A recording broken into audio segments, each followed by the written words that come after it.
আসসালামু আলাইকুম প্রিয় দর্শক, আমি ব্যারিস্টার আনোয়ার হোসেন আমন্ত্রণ জানাচ্ছি বাংলা ভিশনের আইন বিষয়ক নিয়মিত অনুষ্ঠান ব্যারিস্টার্স ইনে। এই অনুষ্ঠানে আমরা মেইনলি আইন এবং আদালত বিষয়ে কথা বলে থাকি। আজকে আমাদের সাথে কথা বলার জন্য আমন্ত্রিত হয়ে আসছেন বাংলাদেশ সুপ্রিম কোর্টের senior practitioner barrister Ragib Rauf Chowdhury. Barrister Ragib Rauf Chowdhury, আপনাকে অসংখ্য ধন্যবাদ আসার জন্য এবং স্বাগত আমাদের অনুষ্ঠানে। আমরা আমন্ত্রণ জানিয়েছি একজন ইংলিশ লিগাল সিস্টেমে যিনি আইন বিষয়ে পড়াশোনা করছেন এরকম একজন ছাত্রকে। তার নাম হচ্ছে সুমাইয়া আফরোজ প্রভা। সুমাইয়া আফরোজ প্রভা, তোমাকেও এই অনুষ্ঠানে স্বাগত এবং ধন্যবাদ আসার জন্য। আপনাকে দিয়ে শুরু করতে চাই ব্যারিস্টার রাগীব রউফ চৌধুরী, আপনার পার্সোনাল কিছু বিষয় জানতে চাই, স্কুল, কলেজ, ইউনিভার্সিটি যদি একটু বলেন। আমি লিঙ্কনসেন থেকে ব্যারেট ল করেছি। এর আগে ইউনিভার্সিটি অফ ওলভারহ্যাম্পটন থেকে এলএলবি অনার্স, ঢাকা ইউনিভার্সিটি থেকে মাস্টার্স পলিটিক্যাল সায়েন্সে, অনার্স আলিগড় মুসলিম ইউনিভার্সিটি থেকে, তার আগে নর্ডেম। অনার্স কোন বিষয়ে? রাষ্ট্রবিজ্ঞান। রাষ্ট্রবিজ্ঞান, পলিটিক্যাল সায়েন্স। হ্যাঁ। তারপরে নর্ডেম কলেজ থেকে এইচএসসি করেছি। তো আপনি ল পড়লেন কোথায় তাহলে? ল পড়েছি ওলভারহ্যাম্পটন ইউনিভার্সিটি থেকে। ওলভারহ্যাম্পটন ইউনিভার্সিটিতে। তো আপনার ফ্যামিলিতে কি কেউ আইনজীবী আছেন? জি, আমার মা অ্যাডভোকেট ছিলেন। উনি সুপ্রিম কোর্টে প্র্যাকটিশনার এনরোল হলেও উনি কুষ্টিয়া কোর্টের লয়ার হিসেবে কাজ করেছেন। আর বাবা এলএলবি পড়লেও, ল পড়লেও উনি পরবর্তী প্র্যাকটিস করেন নাই। কিন্তু আইন মেকার ছিলেন, সফার মাই আন্ডারস্ট্যান্ডিং। জি, উনি সংসদ সদস্য ছিলেন। তা আপনি কি বাবার কাছ থেকে না মায়ের কাছ থেকে ইনফ্লুয়েন্সড হয়েছেন আইন পড়ার জন্য? মূলত দুজনের কাছ থেকেই, কিন্তু মাকে আসলে স্কুল জীবন থেকে দেখে আসছি প্র্যাকটিস করতে, প্রতিদিন কোর্টে যেতে আসতে, সেটার হয়তো ইনফ্লুয়েন্সটা বেশি ছিল। বাবার ইচ্ছা ছিল, বাবা চেয়েছেন যাতে ব্যারেট ল করি, প্র্যাকটিস করি, মানুষের জন্য কাজ করি। তো বলা যায় দুজনের ইন্সপিরেশনেই। আপনার ব্যারেট ল কোথা থেকে ডিক্লারেশন হয়েছিল? লিঙ্কনসেন থেকে। লিঙ্কনসেন থেকে। সো আপনাকে আজকে আমরা যে ইন্টারভিউ নেব সেটা লিঙ্কনসেনের পরিবেশ থেকেই নিতে চাই। আমি প্রভাকে অনুরোধ করবো, প্রভা যদি স্যারকে হেল্প করো যে উইকটা পড়ার জন্য। হ্যাঁ, একটু আগিয়ে দাও, স্যারটা পড়ে নেবে আশা করি। হ্যাঁ, থ্যাংক ইউ। প্রভার সাথে একটু কথা বলি। প্রভা, তুমি কোথায় পড়াশোনা করছো? আমি এলসিএস নর্থে পড়ছি, LLB second year. LLB second year. তো তোমার ল পড়ার পিছনে কারণ কি? আসলে আমার ফ্যামিলিতে কেউ ল ব্যাকগ্রাউন্ডে নেই। আমি একমাত্র, আমার ফ্যামিলি চেয়েছে যেন আমি জয়েন করি। এবং আমার খুব ইচ্ছা ছিল, ছোটবেলা থেকেই দেখেছি আমি যে অনেকে জাস্টিসটা পাচ্ছে না, তো তাদের জন্য একটা ভয়েস হয়ে দাঁড়ানোর আমার একটা খুব ইচ্ছা, এই জন্যই আমার লতে। তোমার বাবা মা কি করেন তাহলে? আমার বাবা বিজনেসম্যান এন্ড আমার আম্মু হাউসওয়াইফ। তোমার বাবা মার প্রতি আমাদের অনুষ্ঠানের পক্ষ থেকে সালাম এবং শ্রদ্ধা থাকলো।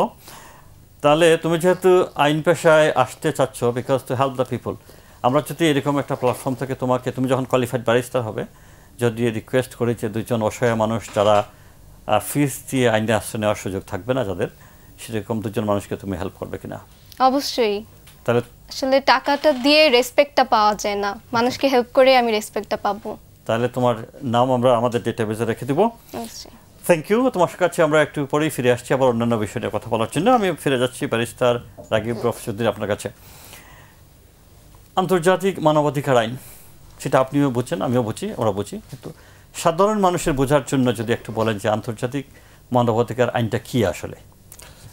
এটা আসলে যে সময় করা হয়েছিল ইউনিভার্সাল কনভেনশন অন হিউম্যান যেটা হিউম্যান রাইটস, যেটা মানবাধিকার আইন 1948, সেখানে আসলে মানে মানুষের যে মৌলিক অধিকার, যে বিষয়গুলো, তাদের মান, তাদের সম্মান, যেটাকে ডিগনিটি বলা যায়, বা এই বিষয়গুলো সহ তাদের যে কোনো সাম্য রক্ষার্থে, বৈষম্য থেকে বৈষম্য প্রতিরোধ করার জন্য মূলত সেই সময় একটা যে চার্টার আমরা বলি, একটা চার্টার করা বিশ্বব্যাপী, যে এই প্রক্রিয়ার মধ্যে দিয়ে একটা ডিক্লারেশন আসছিল যে এইটার মাধ্যমে বিশ্বে মানুষের মধ্যে এই মানবাধিকার প্রতিষ্ঠিত হবে। Universal declaration of human rights 1948 Bangladesh সহ পৃথিবীর কোনো দেশই মানতে বাধ্য না, কিন্তু বাধ্য না, কিন্তু ওই যে ওদের একটা মনে হয় সিগনেটারি একটা ইস্যু আছে যে জাস্ট একবার ইয়ে করেছে, কিন্তু ওইভাবে আসলে পুরোপুরি বাধ্য করার মতো কোনো প্রক্রিয়া আমরা যাইনি কখনো। রাইট।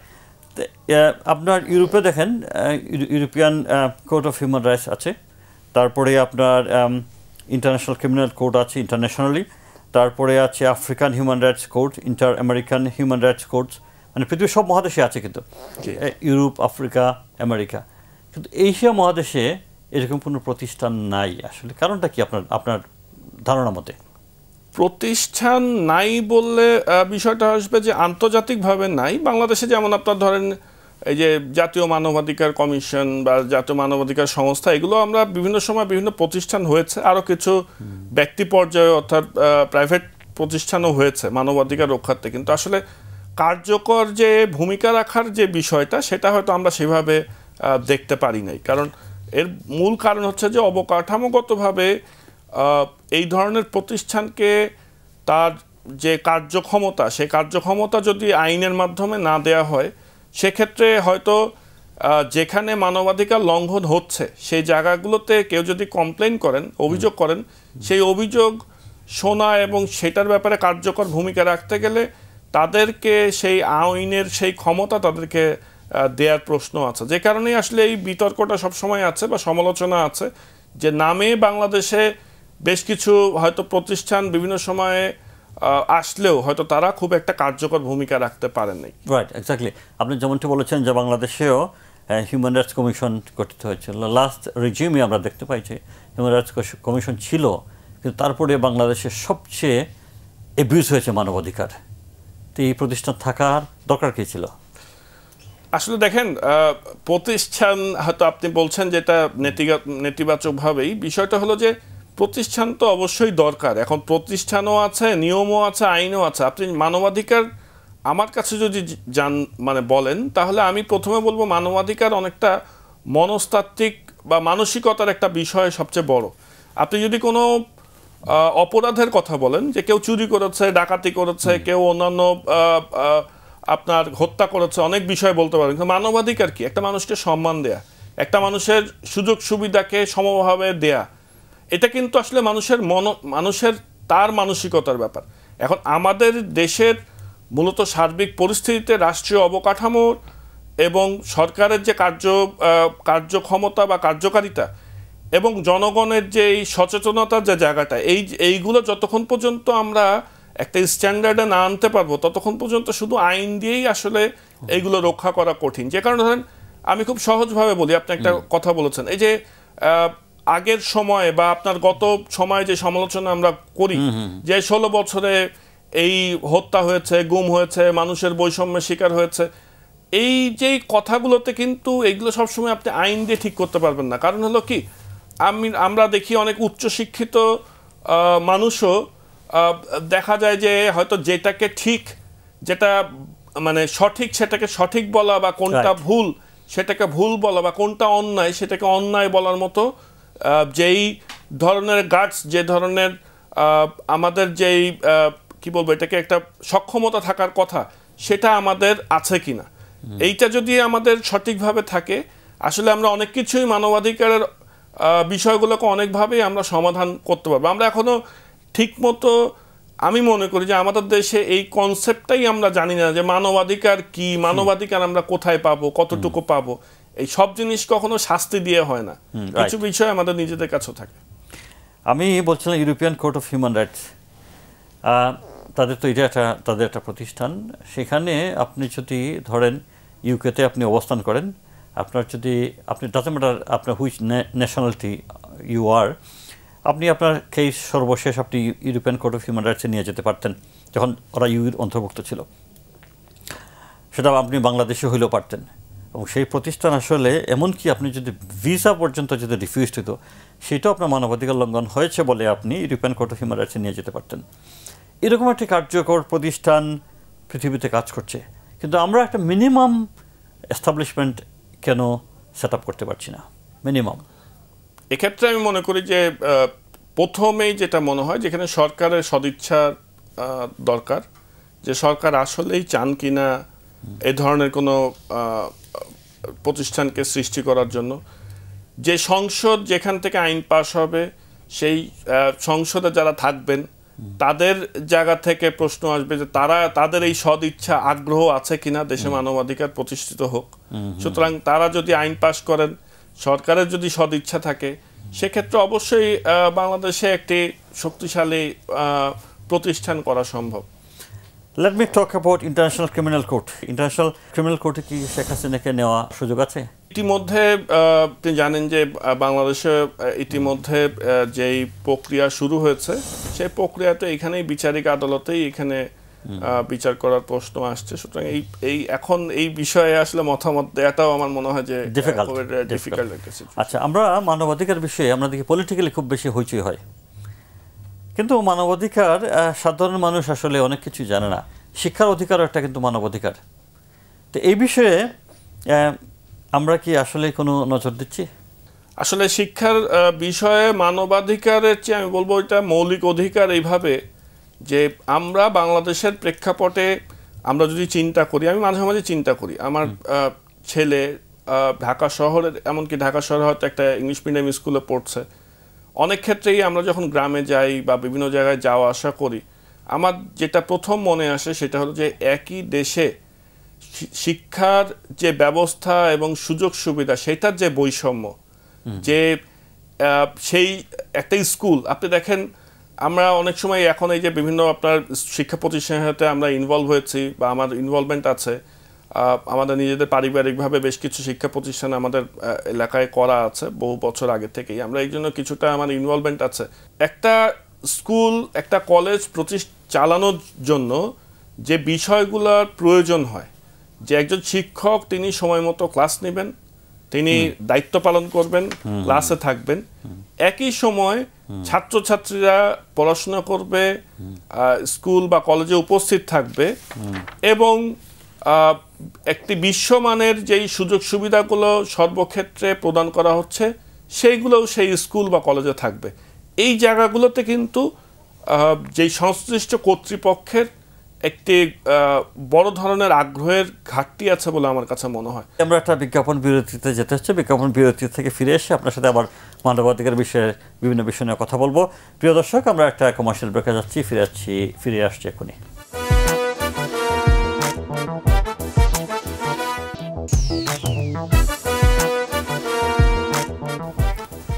ফিরে আসলাম বিজ্ঞাপন বিরতি থেকে। আমরা আপনার সাথে হিউম্যান রাইটস নিয়ে কথা বলছিলাম, আমরা আরও কথা বলবো। তার আগে আমি প্রভার কাছে একটু ফিরে যেতে চাই। প্রভার কাছে কিছু প্রশ্ন আছে যেটা আমরা ভিউয়ার্সদের কাছ থেকে, আমাদের দর্শকদের কাছ থেকে গ্রহণ করছি ইমেইলের মাধ্যমে। প্রিয় দর্শক, আপনারা ইমেইলের মাধ্যমে আমাদের কাছে আপনাদের প্রশ্ন পাঠাতে পারেন। প্রশ্ন পাঠানোর ঠিকানা হচ্ছে baristas.in25@gmail.com। Again it is baristas.in25@gmail.com। স্ক্রিনেও আপনারা ইমেইল অ্যাড্রেস দেখতে পাচ্ছেন। প্রভা, তুমি যদি স্যারকে তোমার কাছে আসা প্রশ্নগুলো একটা পর একটা করে করো। হ্যাঁ, নাজনীন করিম, বগুড়া থেকে। আমি একজন শিক্ষানবিশ আইনজীবী। আমি জানি যে ইংল্যান্ড কাউকে হত্যা করলে দুই ধরনের বিচার হতে পারে, যেমন মার্ডার বা ম্যানস্লটার। আর আমি আমেরিকাতে ফার্স্ট ডিগ্রি মার্ডার বা সেকেন্ড ডিগ্রি মার্ডার। আমাদের দেশে এরকম কিছুই নাই কেন? আমাদের দেশে এরকম কিছু থাকা উচিত, কারণ অনেক মহিলাকে আমি দেখেছি অত্যাচারিত হতে দেশেহারা হয়ে স্বামীকে হত্যা করেছে। এই মহিলার অত্যাচারিত হয়ে স্বামীকে হত্যা করা মার্ডার হবে কেন? Why not manslaughter in this country? আসলে উনি সুন্দর একটা প্রশ্ন করেছেন, কিন্তু আসলে বিষয়টাকে আমরা আইনজীবী হিসাবে এভাবে দেখতে পারি না। এই জন্য যে আপনি জানেন যে আপনি নিজেও একজন আইনজীবী, সে জায়গা থেকে যে আসলে ডেফিনেশন দিয়ে কখনো অপরাধের যে মাত্রা এটা কখনো ঠিক হয় না। এইভাবে ঠিক হয় না যে ধরেন ইংল্যান্ডের আইনে যেটা হোমিসাইড বা ম্যানস্লটার, মার্ডার যেভাবে আছে, আমাদের দেশেও কিন্তু বিষয়গুলো একইভাবে বিচারিক আদালতে বিচার হচ্ছে, হয়তো এই টার্মগুলো এইভাবে ইউজ হচ্ছে না। রাইট। এখন ধরেন আপনার যেমন আমাদের পেনাল কোডে 300 ধারায় মার্ডারের ডেফিনেশন দেওয়া আছে, শাস্তি হবে 302 ধারায়। এখন এর সাথে সাথে যেই ডিফেন্সের কথা প্রশ্নকর্ত্রী করেছেন, সেখানে হলো যে উনি একটা কোনো হিট অফ দ্য মোমেন্ট কোনো একটা সিচুয়েশনে তিনি তার হাজবেন্ডকে, একজন হাজবেন্ডকে কোনো মহিলা মেরে ফেলেছেন, সেক্ষেত্রে পাবেন কিনা? আসলে তো অবশ্যই যদি সেখানে দেখা যায় যে আসলে আইনের যে জুরিসপ্রুডেন্স এটা তো একই, আপনি একজন আসামির শব্দগত তফাৎ, আইনজীবীর জায়গা থেকে যেই একজন আসামি যেই ডিফেন্সগুলো পাবেন সেই ডিফেন্সগুলো ওই ইংল্যান্ডেও যেমন পান, বাংলাদেশেও তেমনই পাচ্ছেন। বেসিক্যালি যেই সময় ওই মহিলার যেই বিচারিক আদালতে যখন বিচার হবে তখন তিনি এই তার যে ডিফেন্স সেগুলো তিনি উপস্থাপন করবেন যে কোন পরিস্থিতিতে কেন তিনি তার স্বামীকে মেরে ফেলেছিলেন, এবং সেটা বিচার করেই কিন্তু এই 302-এও কিন্তু এমন না যে 32 বছরই সাজা হবে, সেখানে সাজা দেওয়ার একটা বিষয় আছে। দ্বিতীয়ত আমাদের পেনাল কোডে 304 ধারা, অর্থাৎ যখন ইন্টেনশন থাকবে না কোনো মার্ডারের ক্ষেত্রে, হত্যার ক্ষেত্রে, তখন যদি দেখানো যায় যে আসামির অভিযুক্তর এগেনস্টে এই ইন্টেনশন প্রুভ হচ্ছে না, অর্থাৎ সে একটা কোনো কারণে কোনো প্রক্রিয়ার কারণে এই ধরনের হত্যায় সম্পৃক্ত হয়ে গেছে, তখন তাকে 304 ধারায় নিয়ে আসা হবে। তো আসলে ওই ইংল্যান্ডের আইন বা বাংলাদেশের আইনের মধ্যে যেই তত্ত্বগত যে বিষয়টা, এটার মধ্যে আসলে কোনো পার্থক্য নেই, জুরিসপ্রুডেন্স একই, আমরা ভিন্ন ভিন্ন টার্ম এখানে ব্যবহার করি। Right, thank you. Prabha, next question. Rabiul Haque, Lakshmipur থেকে। বেস্ট ইন্টারন্যাশনাল প্র্যাকটিস এবং অন্যান্য উন্নয়নশীল দেশের আইনি কাঠামোর দিকে তাকিয়ে আপনার মতো কোন সাহসী এবং রূপান্তরকারী আইনি সংস্কার বাংলাদেশে আইনের শাসনকে উল্লেখযোগ্যভাবে এগিয়ে নিতে পারে এবং সমাজের অন্যান্য ক্ষেত্রে ইতিবাচক প্রভাব ফেলতে পারে? লো সংস্কার। হ্যাঁ, যেটা প্রশ্নকর্তা থেকে যেটা বোঝা যাচ্ছে, আসলে আমাদের দেশে যদি প্রথম বলা হয় তাহলে সেটা বলবো আমি বিচার বিভাগের স্বাধীনতা।